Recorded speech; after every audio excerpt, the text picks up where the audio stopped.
Hey guys, welcome to another New World video. So guys, this is a big one. So I've added timestamps so that you can skip ahead to the information you're looking for. In this one, I'll be covering a ton of it. So let's not waste any more time and just get into it. So the dev team over at AGS has announced the July PTR. And this one is huge. There are endless things to cover here, so get comfortable and let's get started. So to begin, the July PTR will begin tomorrow, June 23rd at 10 a.m. PDT. There will only be one world available for this PTR, as per usual, US East 1. So the first thing we'll be seeing in this PTR is the summer Medleyfaire event. This event is themed to be a big party that is held to bolster the waning morale of the violent torn population of Eternum. You will find summer villages erected in Brightwood, Everfall, Weaver's Fen, and Monarch's Bluff. My guess is that these will share the same location as the Winter Wanderer Christmas event villages. What you will be doing during this event is fishing. You will be trying to catch special event-themed fish that you will turn into the Maestro, an event-themed NPC, much like the Winter Wanderer. And as your reputation increases, so does your rewards available. And on top of that, you will be able to have your special catches mounted at the Mount-A-Catch station for special home decor. Also, the hidden stashes will be gone during this event, and you will get the gold and the diamond gypsum that are in these hidden stashes instead from the town centerpieces. You can gather these 3 times per day for the duration of the event. Next in this PTR, we will be seeing the addition of the musical instruments. Musical instruments are a rhythm action-based trade skill coming to Eternum that will make the world a stage. There are 5 instruments for players to pick up and learn, plus an initial 31 songs to collect and master. You can play solo or as a group with up to 5 adventurers. These musical instruments will include guitar, mandolin, upright bass, drums, and the Azoth flute. You will gather songs by salvaging pages that will be hidden throughout the map. And as an added bonus, there will be during the summer event a set of special pages available upon completing the event main quest chain. The instruments will be crafted using the trade skill furnishing, so if you've ignored leveling your furniture skill, be sure to do so during the 1.25 event on the live servers during the last week of the XP Extravaganza event. What you will do is press the F5 key by default to initiate performing, much like F3 initiates fishing.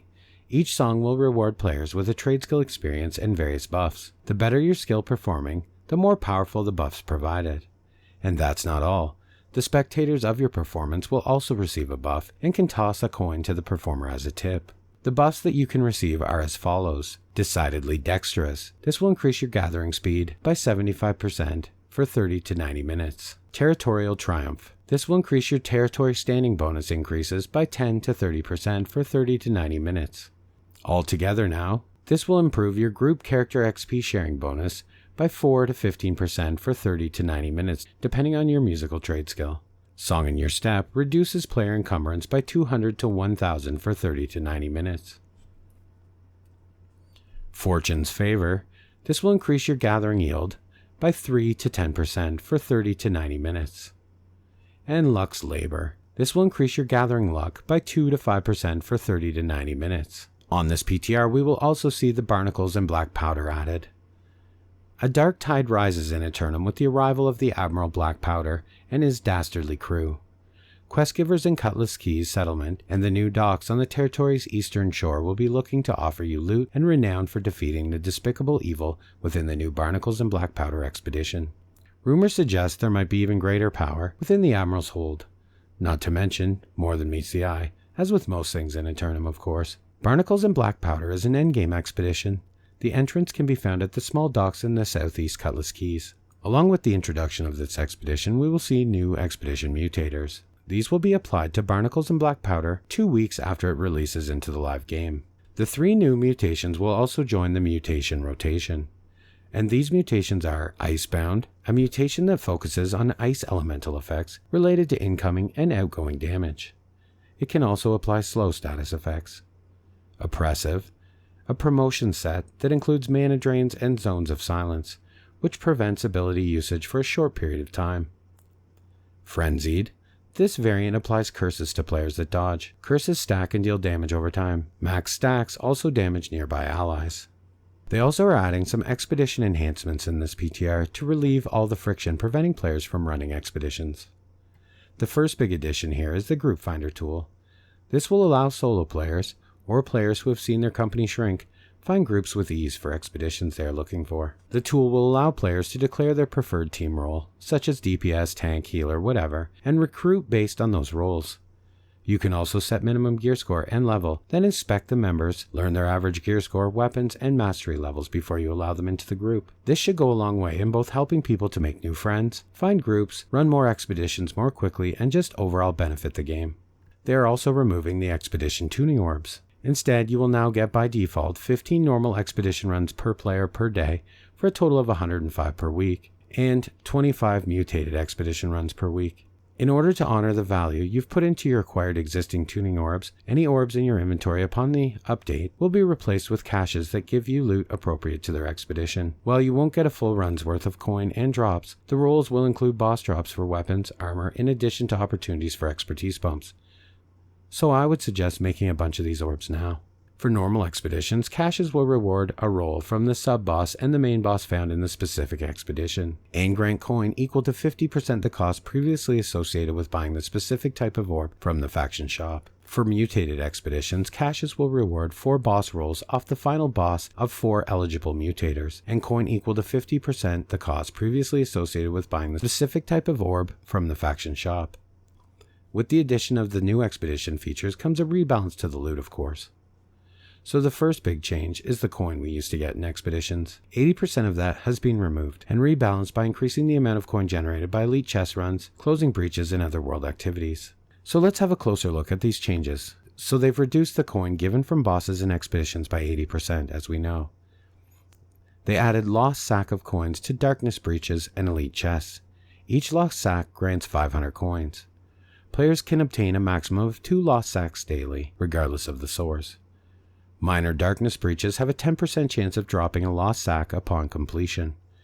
Major darkness breaches have a 100% chance of dropping a lost sack upon completion. Elite chests have a 35% chance to contain a lost sack upon opening, which I guess is a good thing. It incentivizes doing those activities again. I don't know. We will see, I suppose.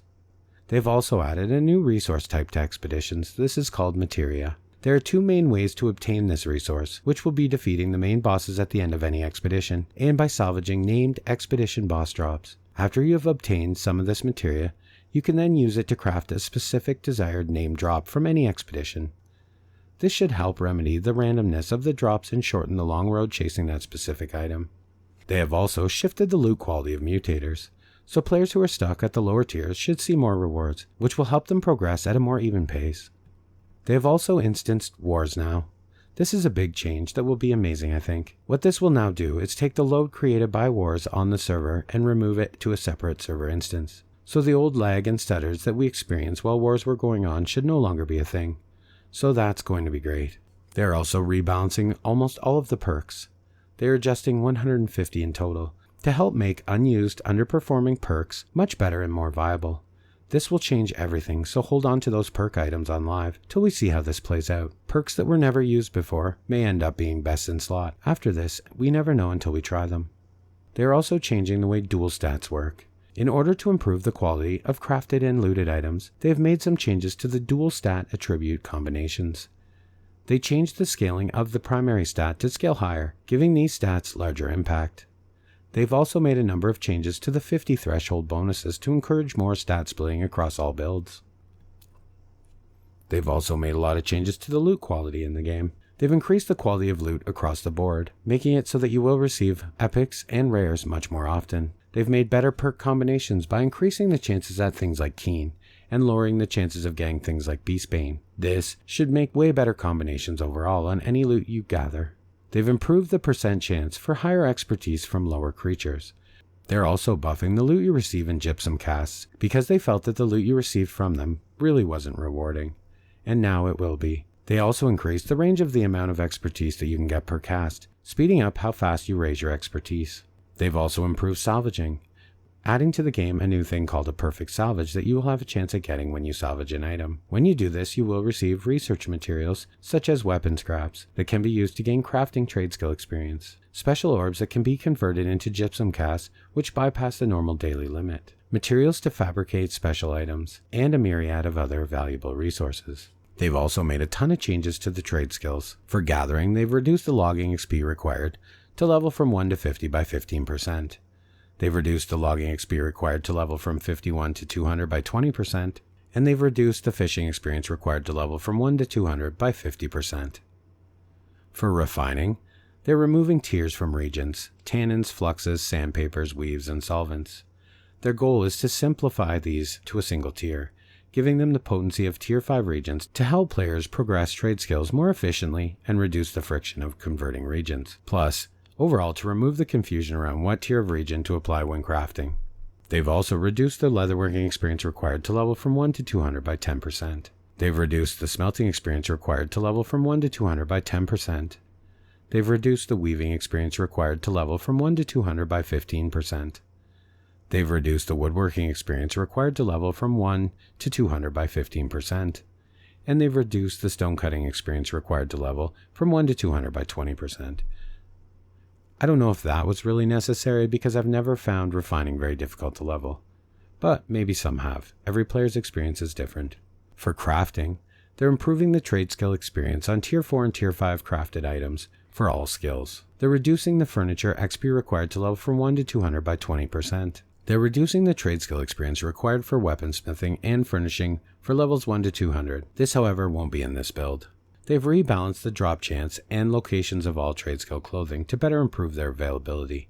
So as soon as this goes live, I will be covering where to get these and what changes will be made. Anyway, there are simply a ton of other changes. It would be impossible to cover them all in this one video. So I will be making a follow-up video focusing on specific things as the PTR continues.